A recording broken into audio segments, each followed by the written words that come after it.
शिक्षक भरतीची प्रक्रिया सुरू असताना पवित्र पोर्टलच्या तांत्रिक अडचणींमुळे हजारो उमेदवारांसमोर एक मोठं संकट उभं ठाकलंय। गेल्या 2 दिवसांपासून पोर्टलवर OTP मिळत नाहीत, अकाउंट ओपन होत नसल्याच्या आणि प्राधान्यक्रम डाउनलोड न होण्याच्या तक्रारी आता समोर येत आहेत। हेल्पलाईनवर वारंवार तक्रार करूनही दखल घेतली जात नसल्याचा आरोप उमेदवारांनी केलाय। दरम्यान 11 ऑगस्ट ही अंतिम मुदत जवळ आल्यामुळे हजारो उमेदवारांमध्ये संभ्रम आणि चिंतेचं वातावरण आहे।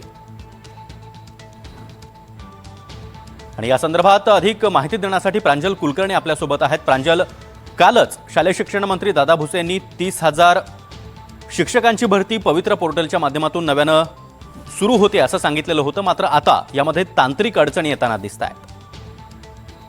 खरं आपण जर बघितलं तन्मय तर शिक्षक भरतीसाठी पवित्र पोर्टलचा एक भरती प्रक्रियेतील खरं तर हा भाग आहे। पवित्र पोर्टलवरती रजिस्ट्रेशन करावं लागतं आणि पुढची जी काही प्रक्रिया होती ती पवित्र पोर्टलवरतीच होते।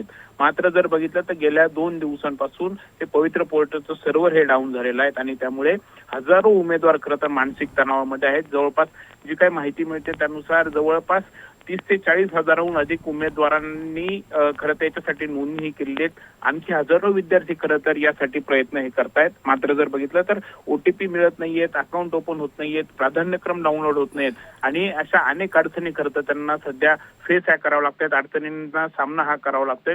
जवळपास म्हणजे जर बघितलं तर 8 ते 10 विद्यार्थ्यांनी NDTV मराठीशी संपर्क साधलात आणि त्यांनी म्हटलेलं आहे की शासनाकडे खरं तर वारंवार आम्ही तक्रारी करतोय, हेल्पलाईन मेल हा देण्यात आला आहे, मात्र तिथे तक्रारी करून देखील कोणताच रिप्लाय हा येत नाहीयेत आणि त्यामुळे खरं तर काल देखील अनेक विद्यार्थी रात्रभर जागून होते, मात्र तरी देखील कोणतेही त्यांना OTP हा मिळालेला नाहीये। त्यामुळे एकंदरीतच आता 31 ऑगस्ट पर्यंत खरं तर मुदत आहेत आणि या अडचणी ज्या आहेत त्या तात्काळ दूर केल्या जाव्यात अशीच खरं तर या सर्व उमेदवारांची मागणी आहे।